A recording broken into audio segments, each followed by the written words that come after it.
Masachat Choulin Nafkavav, on commence Bezrat Hashem à la deuxième ligne, Shabbat Tov tout le monde, Vama Rav Nachman, Amara Baravua. Temed. Qu'est-ce que c'est que le Temed? On a vu dans la Mishnah, Temed, c'est quand on met de l'eau dans les pépins de raisin pour obtenir une sorte de vinaigre, une sorte de vin. Et donc les pépins, ils donnent du goût dans l'eau. Et cette eau-là va devenir donc ce jus en question, le goût qu'on cherche. Maintenant, dans la Mishnah, on a vu que si Hechmit, donc si l'eau a pris le goût des pépins, c'est du jus. Si l'eau n'a pas pris le goût des pépins, c'est de l'eau. Et on a deux nafkaminot. Donc on a besoin de savoir si c'est de l'eau ou du vin. Premièrement, pour savoir, est-ce qu'on peut acheter avec l'argent de Maaser Sheni ce jus-là en question, sachant que la Torah dit, l'argent du Maaser Sheni. Donc, c'est quoi l'argent du Maaser Sheni d'abord? Le Maaser Sheni, c'est le deuxième prélèvement. Le deuxième dixième qu'on doit prélever. Donc, il y a d'abord un 50e à donner au Kohen qui s'appelle Trouma Gdola, on n'en parle pas. Ensuite, il y a un Maaser Rishon qui est un dixième à donner au Lévi. Et ensuite, on a le Maaser Sheni en question qui est encore un dixième de ce qui reste, qui doit être mangé à Yerushalayim pendant les années 1, 2, 4, 5 de la Shemitah. Maintenant, celui qui ne peut pas porter ses fruits, il a plusieurs tonnes à porter, il ne peut pas les porter à Yerushalayim, ou le temps d'arriver à Yerushalayim, les fruits vont s'abîmer. Il rachète ses fruits.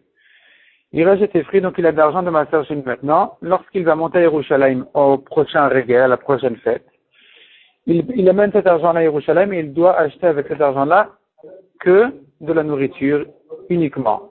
Il peut acheter avec du vin, il peut acheter même avec des bêtes qui vont faire des korbanot shlamim, il va manger leur viande, mais l'essentiel c'est qu'il achète avec de la nourriture. Maintenant il arrive à Yerushalayim, cet homme-là, qu'est-ce qu'il achète avec cet argent? Il achète avec cet argent-là du temed en question, c'est-à-dire de l'eau avec des pépins, en espérant que ça va devenir une sorte de vinaigre, et donc considérer cette eau-là comme du vin, qui peut être acheté effectivement avec cet argent-là de Maaser Sheni. Dans la Mishnah, on a vu, si l'eau a déjà pris le goût, c'est bon. Si l'eau n'a pas pris le goût, c'est de l'eau. Et donc, l'argent reste Maaser Sheni dans la main du vendeur. Et l'eau, évidemment, n'est que de l'eau, n'est pas Maaser Sheni. On peut la boire même à l'extérieur de Yerushalayim. Deuxième nafkamina qu'on a vu dans la Mishnah, donc deuxième conséquence de cette question-là, savoir si c'est de l'eau ou du vin, c'est à savoir, est-ce que de l'eau, donc sachant que, ici aussi il faut introduire une petite introduction, un mikvé, c'est 40 CA. Une mesure de 40 mesures de CA. D'eau, de pluie, ça c'est le mikvé. Maintenant, s'il manque un peu de ces 40 CA là, et qu'on est venu compléter avec de l'eau, maïm sheovim, de l'eau puisée, qui n'est pas de l'eau de pluie, ou de l'eau de pluie qui a été puisée, qui est passée par des ustensiles, peut-être des fois même par certains tuyaux. Dans ce cas-là, il faut savoir quelle quantité est rentrée dans le mikvé. Si c'est moins de 3 lougines, qui font à peu près 1,5 litre, le mikvé est kasher. Si c'est 3 lougines, le mikvé est pasoul. Donc, si maintenant ces 3 lougines-là ne sont pas de l'eau, ils sont du vin, le mikvé n'est pas pasoul. C'est pas de l'eau, donc ça ne cause pas de problème au mikvé. Si par contre, c'est considéré comme de l'eau, eh bien, c'est possède le mikvé. Donc, j'ai besoin de savoir, est-ce que ce témède en question-là, est-ce que ce témède-là, il est de l'eau ou du vin? Si c'est de l'eau, le mikvé est pasoul quand il y a 3 lougines qui sont tombées dedans. Et si c'est du vin, eh bien, le mikvé est kasher. Donc, ça, il s'agit d'un mikvé. Ici, il s'agit d'un mikvé qui n'a pas ces 40 CA complets. S'il y a 40 CA d'eau de pluie, d'eau kshérim, tu peux ajouter au-dessus autant que tu veux, même le double, même le triple des 40 CA de maïm sheovim, d'eau puisée. Ça ne cause pas de problème au mikvé. Là, le problème commence parce que le mikvé était incomplet. Et c'est là on dit qu'il faut savoir si ce témède-là, il a déjà pris le goût, hechmit, il est déjà devenu du vinaigre, c'est bon, il peut tomber dans l'église sans lui causer de problème. Si par contre il n'a pas pris le goût des pépins, des raisins, eh bien c'est de l'eau, et donc le mikvé est pas soul. Maintenant la Gemara elle vient avec un chidouche. Et elle dit, même si au début le témède en question n'avait pas de goût de vin, si finalement plus tard il commence à tourner, à prendre le goût du vin, c'est la preuve que depuis le début, c'était un fruit, c'était du jus. Et donc, depuis le début, il se trouve que c'était du témède, c'était du vin. Ce que dit la Gemara maintenant, voyons-le dedans, la deuxième ligne, Vama Rav Nachman Amara Baravua. Temed, chez les Kachob Kesef Maaser. Donc il a acheté ce Temed en question avec de l'argent de Maaser Sheni. Ou le Bassaf Echmit, et plus tard, il est devenu du vin, du vinaigre. Kana Maaser, c'est-à-dire que ce Temed-là est devenu, il est acquis pour le Maaser. Donc l'argent qui se trouve dans la main du vendeur, c'est de l'argent de Choulin. Et le Maaser Sheni qui était dans cet argent-là, il passe sur le Temed en question qui devient immédiatement Maaser Sheni. Maïtama, pour quelle raison on dit comme ça, que le Maaser a acquis ce Temed-là? Iglaï Milta le Mafrea, il se révèle rétroactivement des Peiraou, que depuis le début c'était un fruit, c'était du jus et pas de l'eau. Demande la Gemara, et la Matnitin, si c'est comme ça, notre Mishnah, qui a fait la différence d'Ektane, où il est écrit dans la Mishnah, c'est que si l'eau a pris déjà le goût du vinaigre, que je dis que c'est du vin, sinon non. Bilma, comment est-ce que la Mishnah elle peut dire une halakha pareille? On devrait craindre et dire peut-être que Ishav Kehava Mahmit, s'il avait laissé l'eau dans le pépin, s'il avait laissé, eh bien, ce serait Mahmit, ça aurait pu devenir du vinaigre. Si tu me dis que si même plus tard, ça devient du vinaigre, ça prend le goût du vin, eh bien, on dit qu'il se révèle rétroactivement que depuis le début c'était du vin. Hein. Donc, toujours, même avant que ça prenne le goût, tu devrais craindre que ça risque plus tard de prendre le goût. Puisqu'en général, le goût passe, ça devient effectivement du vin, du vinaigre. Donc, puisque, en général, c'est ce qui se passe, on devrait craindre depuis le début que c'est ce qui va se passer et ne pas considérer qu'aujourd'hui c'est de l'eau, c'est de l'eau. On devrait dire que puisque ça risque d'être du vin, du vinaigre, eh bien, dès maintenant, c'est déjà du vinaigre. Or, la Mishnah ne tient pas comme ça. La Mishnah, elle fait pas elle craint pas ça. Elle dit qu'aujourd'hui c'est de l'eau, c'est fini. Je réponds à la Gemara deux réponses. Première réponse, Amaraba, Keshechier, Mimenu, Bakos. Il s'agit d'un cas où le vendeur a gardé chez lui un petit peu de ce témed. Il l'a gardé dans un verre, Velo Echmit, et il voit que c'est pas devenu du vinaigre. C'est là où le vendeur se dit, donc, l'argent, si le témed que je lui ai donné est de l'eau, puisque ce qui restait chez moi c'est aussi de l'eau, donc, autrement dit, l'argent que cet homme-là m'a donné reste Maaser Sheni, puisque cet argent-là n'a pas été racheté sur le témed. La kedusha du Maaser Sheni n'est pas passée sur le témed, parce qu'on ne peut pas acheter de l'eau avec, avec de l'argent de Maaser Sheni. Donc, c'est de ça que notre Mishnah parle. Deuxième réponse, Rava Amaraman et notre Mishnah qui ne craint pas que ça va devenir du vinaigre. Haman est comme qui va notre Mishnah, Rabbi Yochanan ben Nouri, elle va comme Rabbi Yochanan ben Nouri. Rabbi Yochanan ben Nouri, on verra tout de suite, il pense que puisque son apparence est de l'eau, son goût aujourd'hui est de l'eau, je ne crains pas qu'un jour ou l'autre, ou un autre, c'est-à-dire même si c'est pour de vrai, c'est du fruit, parce que il se révélera plus tard que ça a pris le goût du vinaigre, mais puisque aujourd'hui il y a l'eau, il y a l'apparence et le goût de l'eau, donc c'est de l'eau, c'est un dindo. Et ce que dit la Gemara, ça c'est l'avis de Rabbi Yochanan ben Nouri, les Chachamim discutent sur lui, ils sont pas d'accord, comme on le verra tout de suite. Detnan.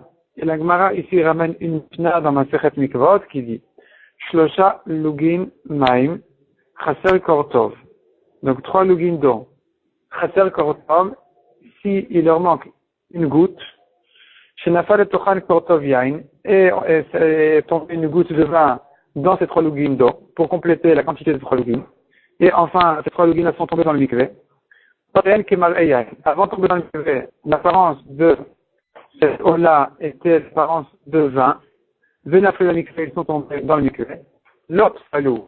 Eh bien, ce n'est pas pour ça, puisque il manquait un peu de ces 3 lugin. Puisqu'il manque un peu de 3 lugin, et que l'apparence est de vin aussi d'ailleurs, donc on ne craint pas ces 3 lugin en question. C'est du vin. Ces 3 lugin-là, ils n'ont pas un din d'eau. Et donc, quand ils tombent dans le mikvé n'est pas passé à cause de ça. De même, dit la Mishnah là-bas, Shlosha lugin maim chaser kortov. Donc, encore une fois, 3 lugin d'eau. S'il leur manque une goutte d'eau, Shnafal tochan kortov chalab. Et il y a une goutte de lait qui est venue compléter la quantité des 3 lugin. Umaren kemare maim. Et leur apparence est une apparence d'eau parce que c'est du lait. Le lait, il ne met pas de couleur dans l'eau. Une goutte de lait ne met pas de couleur dans une grande quantité d'eau. Donc, ces 3 lugin-là ont une apparence d'eau. Venaflu la mikvé, ils sont tombés dans le mikvé, malgré tout, l'obsalou, malgré que leur apparence est une apparence d'eau, le mikvé est cachère. Pourquoi? Parce que nous savons bien qu'il n'y a pas une quantité entière de 3 lougines qui est tombée dans le mikvé, puisqu'il a manqué une petite goutte. Ça, c'est ce que pense Tanakama. Donc, Tanakama va selon la vraie quantité d'eau. Tant que je n'ai pas 3 lougines complets d'eau, le mikvé est cachère, même si ça a été complété avec une goutte de vin, avec une goutte de lait.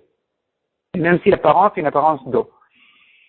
Rabbi Yochanan ben Nuri Omer, Hakol Oler Achar Hamar'eh. Rabbi Yochanan ben Nuri dit, tout va selon, on doit suivre l'apparence.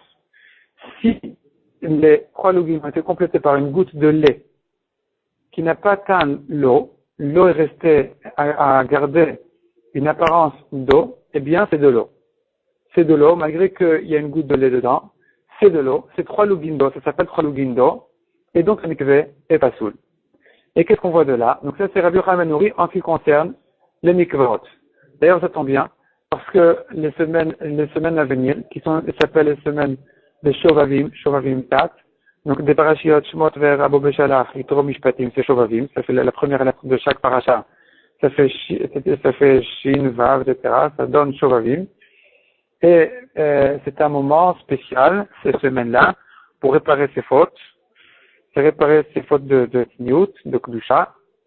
Et c'est des parachats qui s'occupent donc qui parlent de Galut Mitzrayim, de l'exil en Égypte, de la sortie d'Égypte, etc. Qui était un moment de nettoyage pour ce genre de fautes. Donc chaque année, à ce moment-là, c'est un moment où on peut se réveiller à la Touva, comme ce qui est connu du Harizal, du Shakadosh, et encore d'autres Mekoubalim. Pendant une Shana Meuberet comme cette année où il y a un deuxième Adar, eh bien, on a encore 2 semaines de plus qui sont Teruma et Tzavé. Donc ça fait Shovavim Tat. Donc on continue avec notre mikvé maintenant. Donc on a terminé avec, en fait, on a eu la machloket dans le mikvé, machloket entre Chachamim et Rabbi Yochanan ben Nuri. Rabbi Yochanan ben Nuri et Chachamim, à savoir, est-ce qu'on suit à l'apparence de l'eau? Donc si l'apparence de l'eau, elle est de l'eau, même si je sais que c'est pas entièrement de l'eau, c'est possède le mikvé. Selon Chachamim, c'est pas possède le mikvé. Donc, la Gemara dit comme ça. Là, Rabbi Yochanan, Batar Chazuta Azinan. C'est que Rabbi Yochanan a dit qu'on doit se fier à l'apparence. Achana Mizil Batar Chazuta Vetama. Ici aussi, il faut se fier à l'apparence et au goût. Parce qu'évidemment, disent faute, si j'ai du vin blanc, c'est pas de l'eau.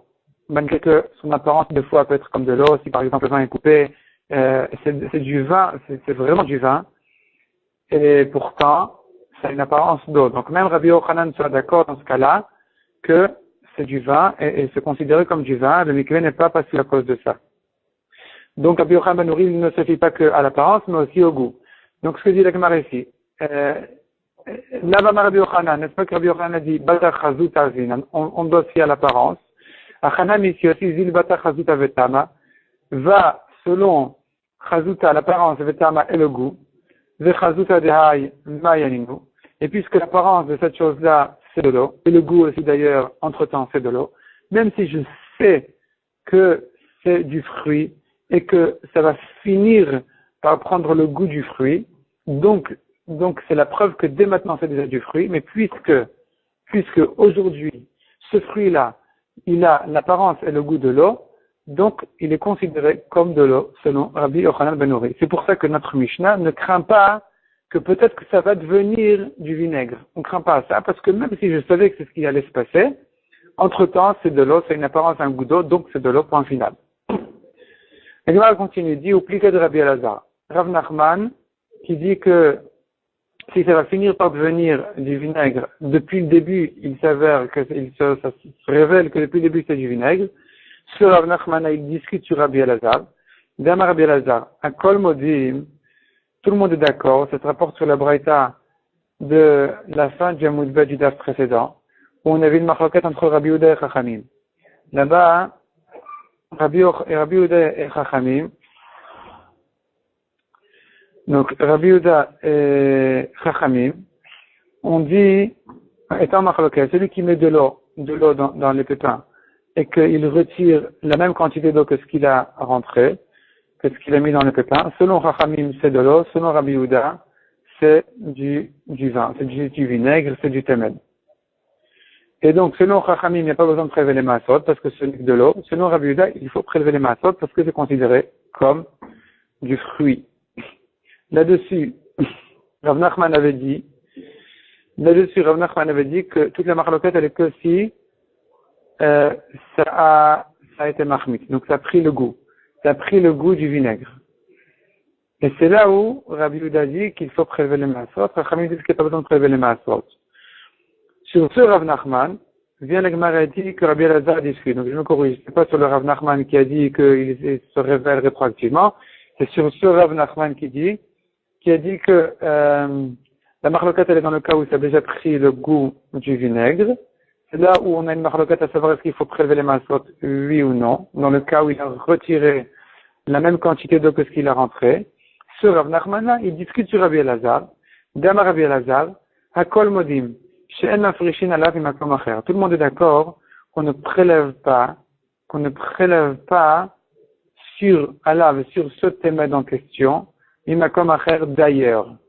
Donc quand Rabbi Yehuda a dit de prélever les maasot, il voulait dire que Minei ou Bei, de lui sur lui. De lui sur lui, de cette quantité-là de témed, on prélève le maasot, pardon, sur ce témed lui-même. On peut pas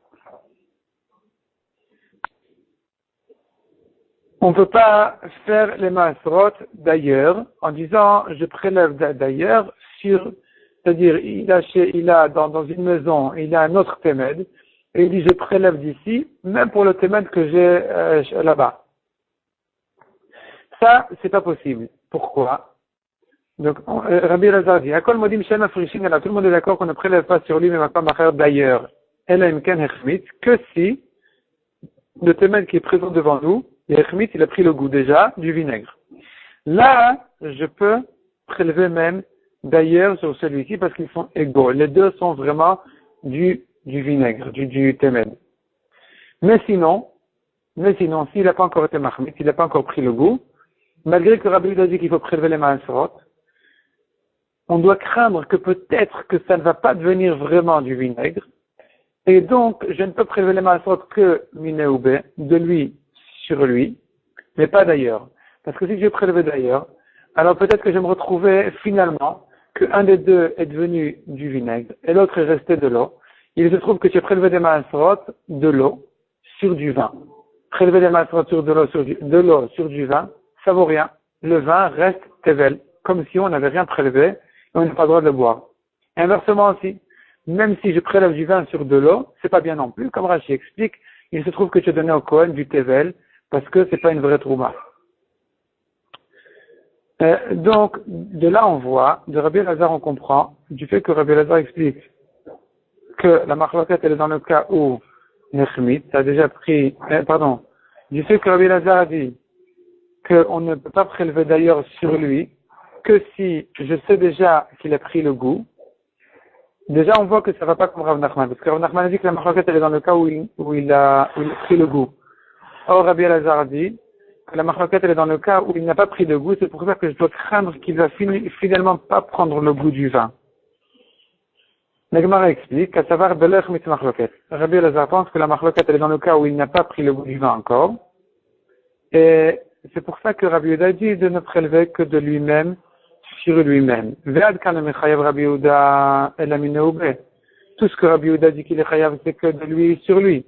Aval me'alma, mais de l'extérieur, là, on ne peut pas prélever. Dilma, de peur que, atilafrouche minachiv à l'aptour, il risque de prélever du chiyuv, c'est-à-dire du vin à l'aptour sur l'eau, qui est pas tour de maasot, ou inversement, au minaptour à la chiyuv. Ou peut-être que les prélèvements qu'il fera, il se révélera finalement que c'est de l'eau. Et donc il prélève de l'eau à la chiyuv, sur ce qu'il a ici, qui est du vin. Prélever de l'eau sur du vin, ça ne vaut rien. Donc, finalement, on se retrouve avec une marloquette entre Rav Nachman et Rabbi Elazar. Comment expliquer Rabbi Yehuda? Dans quel cas Rabbi Yehuda dit qu'il est chayav de prélever les maasot? Selon Rav Nachman, dans le cas où ça a déjà pris goût. Selon Rabbi Elazar, Rabbi Yehuda parle d'un cas où ça n'a pas encore pris goût, et malgré tout, il faut prélever les maasot. Cependant, on ne peut prélever les maasot que de lui-même, mais pas de l'extérieur. Tanu Rabbanan, on continue avec une braïta. Ha-temed al shelo echmit. Donc le témen en question, tant qu'il n'a pas pris le goût du vin, ça paraît encore de l'eau. s'il est devenu tamé, mashiko bamaim, il peut le faire toucher de l'eau de mikvé, et à se purifier de cette manière-là. Parce que Rashi explique qu'on ne peut pas purifier de la nourriture ou même des jus de fruits. Il n'y a que l'eau qui peut être purifiée si elle est devenue tamée en l'annulant dans un mikvé, c'est-à-dire en faisant toucher l'eau dans le mikvé. Donc si j'ai un verre plein d'eau qui est devenu tamé, je peux le rentrer au mikvé de manière à ce que la surface du mikvé, la surface du verre d'eau va toucher un petit peu le mikvé et tout devient tahor. Maintenant, ce thème en question, dit la Gemara, dit la Braïta, tant qu'il n'a pas pris le goût du vin, on peut le rendre tahor dans l'eau. Mashiko bamaim, il faut toucher dans l'eau du mikvé, et c'est tahor. Mishechmit, dès qu'il a pris le goût du vin, en mashiko bamaim, il ne peut plus le purifier en faisant toucher l'eau du mikvé. Amarava, le shanu, tout ce qu'on a dit ici, ce n'est que elachet mado de maim teorim, c'est que dans le cas où l'eau était pure au moment où il l'a mise dans les pépins, venit meou, et ensuite est devenu tamé. Aval tmei meikaram, ici, l'eau était depuis le début tamé, l'eau, on ne peut pas, dans ce cas-là, la purifier dans l'eau, dans l'eau du mikvé, une fois qu'il est mis dans les pépins, qu'il en a fait du témed. Et la Gemara s'étonne quelle différence, on ne comprend pas pourquoi il y aurait une différence entre le cas où l'eau était tamée avant de rentrer dans les pépins ou après de rentrer dans les pépins. Qu'est-ce que ça peut bien faire? Azal Rav Gvia mi Katil, Rav Gvia de l'endroit de Katil est allé, Amara le Shmata, il a dit cette halakha, Kamed Ravashi devant Ravashi. Maïshna, et il s'est étonné quelle est la différence entre Tmein Mikara de l'eau, dans le cas où l'eau était tamée depuis le début, où tu dis que tu peux pas la purifier une fois qu'on l'a rentrée dans les pépins. Des Amrinan, car on dit dans ce cas-là, Aïdi, des Mayayakire, puisque l'eau est plus lourde que les pépins, et que les épluchures des raisins qui sont restés là-bas. Alors, Shachne Tatae, l'eau descend, ou Peira et le fruit Kafimileel, il flotte en haut, et donc, ça gêne la hachaka. Velo kasal qui est hachaka, et la hachaka en question, donc de faire toucher l'eau du mikvé avec l'eau du témed, elle est gênée par ça, elle est gênée par le fruit qui flotte. Donc, velo salka la hachaka le maya, alors,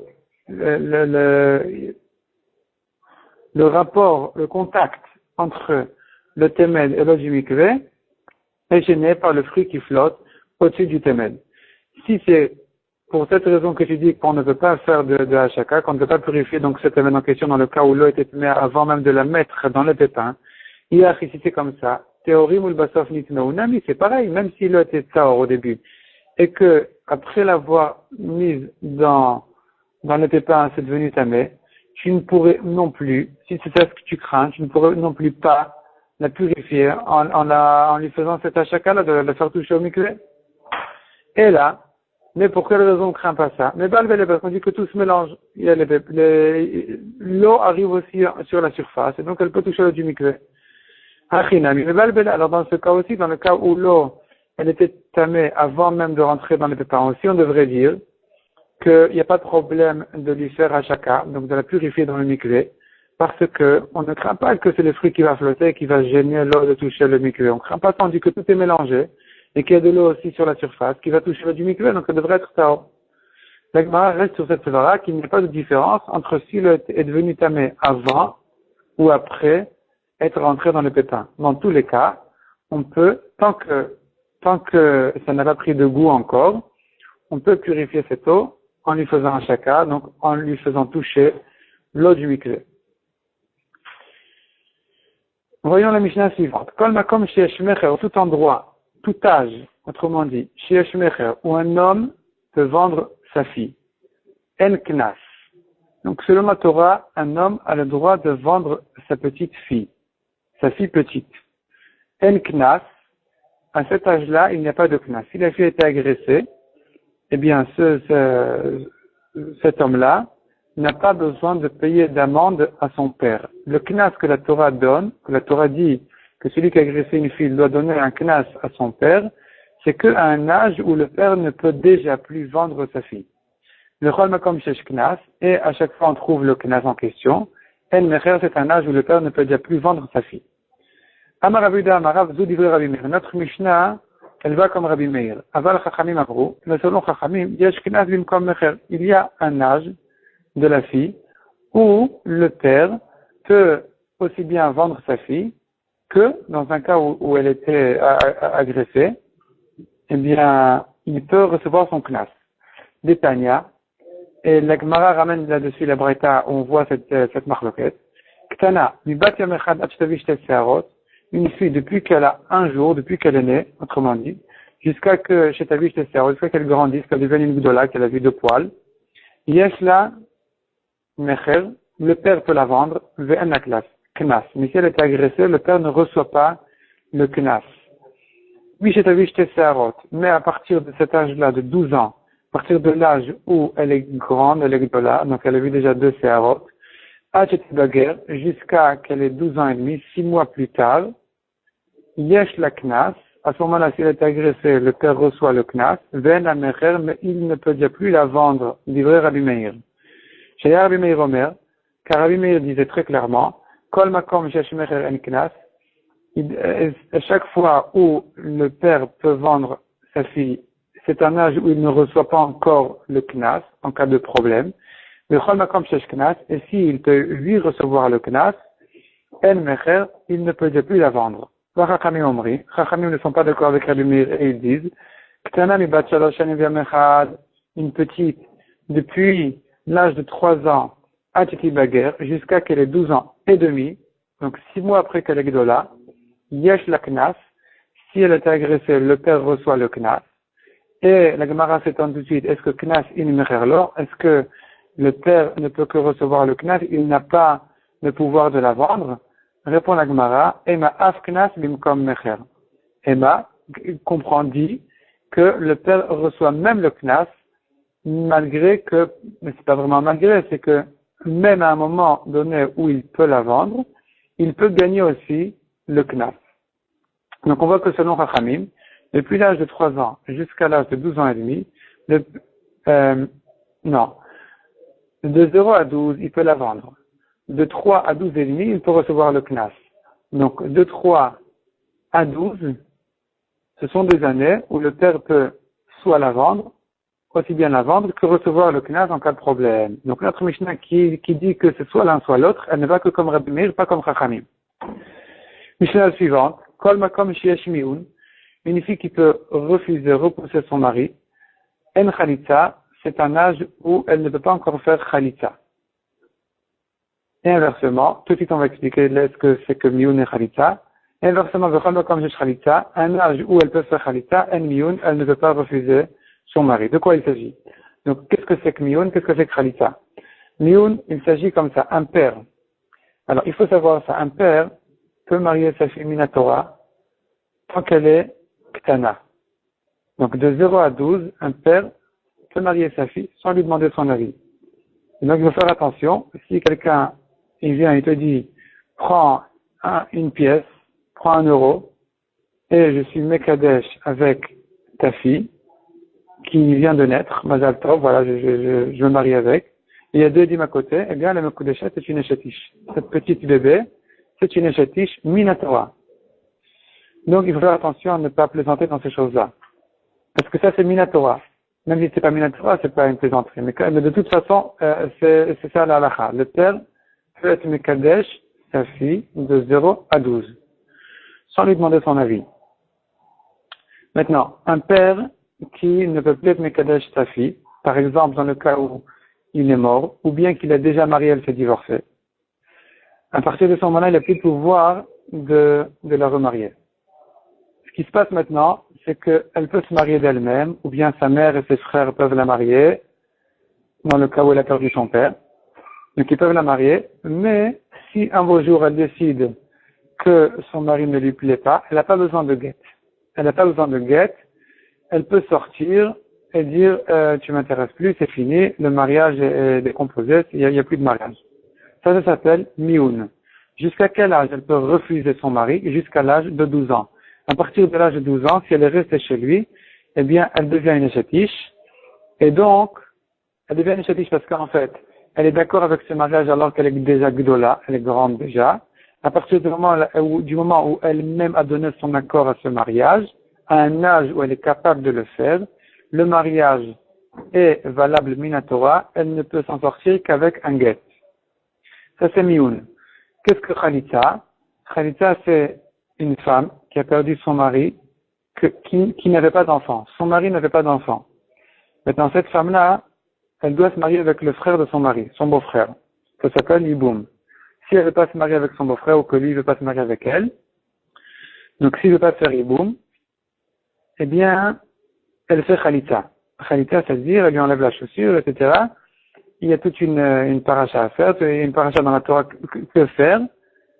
Et de cette manière-là, elle peut se marier avec n'importe qui. Tant qu'elle n'a pas fait Khalitza, elle n'a pas le droit de se marier avec qui elle veut. Elle ne peut se marier qu'avec son beau-frère, faire Yiboum.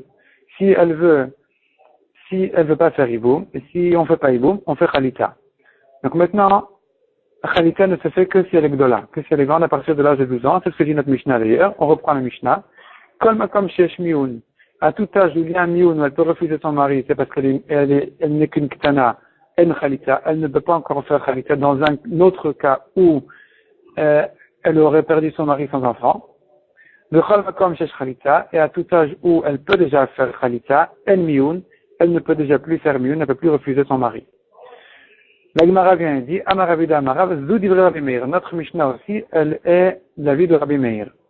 Aval Chachamim Omrim, mais selon Chachamim, Yesh Mioun Dimkam Khalitza. Il y a un âge où, à cet âge-là, on peut faire Mioun, elle peut refuser son mari, elle peut, à cet âge-là aussi, faire Khalitza.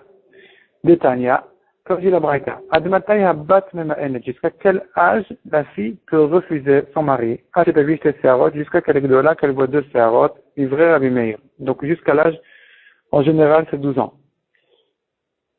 Rabbi Yehuda Omer, Ashirba Shachor à la Lavan, jusqu'à que le poil noir pousse un peu plus, et donc le noir il est plus que le blanc, qui est la couleur de la chair.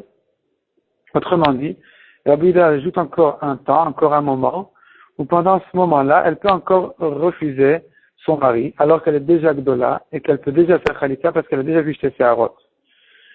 Donc on voit, selon Rabbi Yehuda, que, contrairement à notre Mishnah qui dit que c'est soit l'un, soit l'autre, soit Mioun, soit Khalitza, eh bien Rabbi Yehuda pense qu'il y a un âge où elle peut encore faire Mioun, malgré qu'elle peut déjà faire Khalitza. C'est l'âge où elle a déjà vu les Séharot, les 2 poils, mais qui n'ont pas encore suffisamment poussé, donc elle peut encore refuser faire Mioun, refuser le mari, et d'autre part elle est déjà gdola, et donc elle peut faire Khalitza. Encore une Mishnah, Kol makom sheyesh tkiya en avdala. C'est quoi tkiya, c'est quoi avdala? Tkiya, c'est à l'entrée du Shabbat, on sonne du shofar pour annoncer à tout le monde de se séparer de tout travail, toutes les melachot. Avdala, c'est la sortie du Shabbat, on dit avdala, on fait l'avdala pour séparer la kedusha du Shabbat au chol qui va rentrer. Donc notre Mishnah dit, sache que tu ne vas jamais trouver une tkiya de shofar, la sonnerie du shofar en même temps que l'avdala. On verra tout de suite qu'il y a des moments un peu limites où on aurait pu croire qu'on fait peut-être les deux. La Mishnah dit non, c'est pas comme ça. Kol makom sheyesh tkiya, si tu sonnes du shofar, en avdala, il n'y a pas de avdala. Le chol makom sheyesh avdala, et inversement, si c'est la sortie du Shabbat, ou du Yom Tov, où tu fais avdala, disons du Shabbat déjà, où tu fais avdala, en tkiya, on ne sonne pas du shofar. Yom Tov shechaliot berev Shabbat, donc si Yom Tov est tombé un vendredi, tok'in, velam avdilin. Dès que Shabbat va rentrer, eh bien, on sonne du shofar pour annoncer l'entrée du Shabbat, mais on ne fait pas avdala malgré que la kedusha du Yom Tov s'en va. Et inversement, le moté Shabbat, si le Yom Tov tombe à la sortie du Shabbat, eh bien, mavdilin de la tokin, on ne fait que avdala, mais on ne sonne pas du shofar malgré qu'il y a une kedusha qui rentre qui est celle de Yom Tov. Qu'est-ce mavdilin? De quelle manière on fait avdala à la sortie du Shabbat quand rentre Yom Tov? Donc, un Yom Tov qui tombe le dimanche. Quel avdala on dit? Comment on fait avdala? Parce qu'on ne peut pas dire ben kodesh le chol. C'est pas chol. Répond la Mishnah. Amavdil ben kodesh le kodesh. À kodesh Baruch Hu, il fait la différence, il fait la séparation entre une kedusha et une autre kedusha. Donc il y a la kedusha de Shabbat qui est une kedusha supérieure. Et maintenant, la kedusha supérieure s'en va et rentre à la kedusha du Yom Tov qui est un deuxième degré de kedusha. Rabbi Dosa Omer, ben kodesh chamour et le kodesh akal. Selon Rabbi Dossa, il faut bien préciser ce qu'on veut dire. Donc il doit dire que Akadosh Baruch Hu, il est Mavdil, il sépare entre une Kedusha Chamura, une Kedusha plus élevée, le Kodesh Hakal a une Kedusha plus légère. Demande la Gemara, Hechitokea, de quelle manière on fait la Tkiya? C'est-à-dire, Rashi explique la question. Et il s'agit d'un Yom Tov qui tombe Erev Shabbat, vendredi. Donc maintenant Yom Tov s'en va, et Shabbat va rentrer. Il faut sonner du chauffard pour annoncer à tout le monde que Shabbat va rentrer, qu'il faut se séparer des melachot qui sont permises pendant Yom Tov. Donc il doit sonner du chauffard. Maintenant, on ne va pas sonner du chauffard comme si c'était un jour de Chol. C'est quand même Yom Tov. Donc il faudrait faire un équerre, il faudrait faire une différence, il faudrait marquer la différence, que dans les tkiyot on reconnaisse que c'est pas un vendredi de Chol, un simple vendredi, c'est un vendredi de Yom Tov, mais quand même il y a Shabbat qui va rentrer qui est plus kadosh. Donc de quelle manière on fait les tkiyot ce jour-là, de quelle manière on sonne du chauffard? Amaravudat Tokea, il sonne une tkiya simple et longue. Umeria mitor tkiya, il fait la troua qui est la sonnerie, le son cassé, mitor tkiya, en sortant la troua de la tkiya, c'est-à-dire il fait un son long et il le termine par un son cassé sans aucun arrêt entre l'un et l'autre. Ravasi Amar, Ravasi pense, Tokea Umeria ben Shima Achat. Il suffit de faire la troua, donc le son cassé, suite à la tkiya, qui est le son simple, bin shima'achad dans le même souffle, mais il peut quand même faire un arrêt entre les deux. L'essentiel, c'est que ce soit dans le même souffle. Atkin Ravasi de Houtel, Ravasi, qui était le Rav de Houtel, a institué chez lui, Kishmate, comme son avis, de pouvoir faire la troua suite à la tkiya. L'essentiel, c'est de ne pas respirer entre la tkiya et la troua. Donc, il doit faire la tkiya. Il peut faire un petit arrêt et ensuite il fait la troua sans respirer entre l'un et l'autre et c'est bon aussi. Métivé, la Gemara objecte. Yom Tov Shechalot Berev Shabbat, un Yom Tov qui tombe vendredi, Tok'in velo merin. On ne fait qu'une tkiya, on ne fait pas de troua du tout. Donc ça objecte aussi bien à Rav Yehuda que Ravasi qui les deux pensent qu'on fait une troua. Simplement la question était à savoir est-ce qu'on fait la troua tout de suite après la tkiya, sans arrêt, ou non, on marque un petit arrêt, et ensuite, sans souffler, sans respirer, on fait la troua. Or ici, on voit, donc, une volomerine, on ne fait qu'une tkiya, on ne fait pas de troua du tout. Maïlav lomerine, n'est-ce pas que lomerine, ça veut dire on ne fait pas du tout de troua? Répond la Gemara, non. C'est pas comme ça le pshat. Ravida m'intéresse le tamé, le Ravasi m'intéresse le tamé. Ravida, il va interpréter cette braïta comme son avis, et Ravasi de même. Ravida m'intéresse le tamé, comment Ravida va expliquer, il va dire comme ça. L'homme, le tamé, comme son avis. L'homme est une bifnatsma, on ne fait pas de troua indépendante, et la mitortkia, mais la troua, elle sort de la tkia. Ravasi m'intéresse le tamé, et Ravasi aussi interprète cette braïta comme son avis, en disant, l'homme est une bishtaneshimot, on ne fait pas de troua dans un deuxième souffle, et la binshimachat, mais tout doit être dans le même souffle que la tkia. Mais, on marque un arrêt quand même entre la tkiya et la troua. Simplement, ne pas respirer entre l'un et l'autre. Pour Motzei Shabbat v'choulé.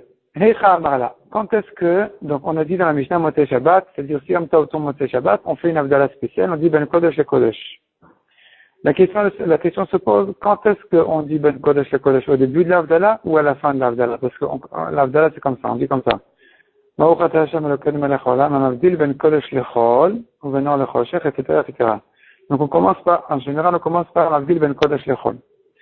Et on termine à bracha, Baruch atah Hashem, Hamavdil ben Kodesh lechol. Ça c'est un Motzei Shabbat normal. Ici, ce Motzei Shabbat là, c'est un Yom Tov. Donc il faut dire ben Kodesh le Kodesh. La question, elle se pose, est-ce qu'il faut le dire dès la première fois, ou qu'à la fin de la bracha? Donc c'est ce que demande la Gemara, Heicha Amarla. Où est-ce qu'il dit ça? Où est-ce qu'il dit ben Kodesh le Kodesh? Amar Rav Yehuda bechatimata. C'est qu'à la fin de la bracha, quand il termine la bracha et qu'il dit Baruch atah Hashem hamavdil ben Kodesh lechol, ici il devrait dire ben Kodesh le Kodesh. Mais au début de la bracha, il dit oui ben Kodesh lechol. Mechen Amar Rav Nachman bechatimata, de même Rav Nachman est d'accord avec ça. Bechatimata, ce n'est qu'à la fin de la bracha qu'il faut dire ben Kodesh le Kodesh. Et Rav Sheshet bered Ravidi Amar, Rav Shechet est cholek sur ça, il discute, il dit que, Af beptichata, même au début de la bracha, il faut dire, Amavdil ben Kodesh le Kodesh, Velat ilcheta kevatem, mais l'alacha n'est pas comme lui. L'alacha est qu'au début de la bracha, on dit ben Kodesh le Chol, comme ce qu'on voit dans les psukim. Rashi ramène tous les psukim, on voit que, il y a tous les langages de Avdallah, de séparation. Donc, à Kadosh Baruch Hu, c'est écrit qu'il est Amavdil ben Kodesh le Chol. Tu peux pas changer ça. Donc au début de la bracha, il faut dire Ben Kodesh Lechol, mais quand on est chotem, quand on termine la bracha, là on dit Ben Kodesh Lekodesh pour quand même marquer la kedusha du Yom Tov. Rabbi Dossa Omer, Ben Kodesh Chamour, le Kodesh Akal. Lui, Rabbi Dossa dit que on ne dit pas Ben Kodesh Lekodesh, il faut quand même marquer la différence entre la kedusha du Shabbat, qui est une kedusha supérieure, et la kedusha du Yom Tov, qui est une kedusha légère. Donc il doit dire Ben Kodesh Chamour, le Kodesh Akal. Velet ilcheta kevatel, la Gemara dit que la halakha n'est pas comme ça, on ne dit pas Chamour et Kal. On ne dit que Amavdil ben Kodesh le Kodesh. Rashi explique pour ne pas négliger la kedusha du Yom Tov. Donc on ne veut pas l'appeler Kodesh Akal, une kedusha légère. Amar Abizara, Yom Tov, shechal liot b'emtza Shabbat. Un Yom Tov qui tombe au milieu de la semaine. Omer Amavdil ben Kodesh lechol, ou ben or lechoshech, ou ben Israël la'amim. Donc c'est une avdala classique. Quand le Yom Tov sort, il dit une avdala classique habituelle. Amavdil ben Kodesh le Chol, Hachem sépare entre le Kodesh et le Chol, ben Or le Chosher entre la lumière et l'obscurité, ou ben Israël Amim entre le Bnei Israël et les peuples, ou ben Yom HaShvi'i et entre le 7e jour, les Shechet Yemei HaMaaseh, aux 6 jours du travail. Maïtama. Pourquoi parler maintenant de la Havdalah entre le 7e jour et le 6 jours du travail? La séparation entre le 7e jour, et le 6 jours du travail. Pourtant, ce Yom Tov est tombé un mardi, un mercredi, un jeudi. Il n'y a pas 6 jours de travail devant nous. C'est pas le 7e jour de la semaine non plus. Donc pourquoi on a besoin de mentionner cette Havdalah? Maïtama, cette Havdalah tout monnaie. Tu vois bien qu'on mentionne même cette bracha-là ne fait que mentionner toutes les Havdalot qu'on a trouvées dans la Torah. Et donc, il y a aussi une Havdalah qui est entre le 7e jour et le 6 jours. Donc, c'est vrai que ça ne concerne pas ce jour-là de Yom Tov, puisque ce Yom Tov-là n'est pas tombé un Shabbat, il n'est pas en rapport avec le 7e jour. Mais puisqu'on est en train de mentionner toutes les Havdalot que Hachem a fait, eh bien, il faut mentionner celle-ci aussi, cette séparation aussi entre le 7e jour et les 6 jours, les 6 jours de la semaine. Hadran alach, hakol shochati.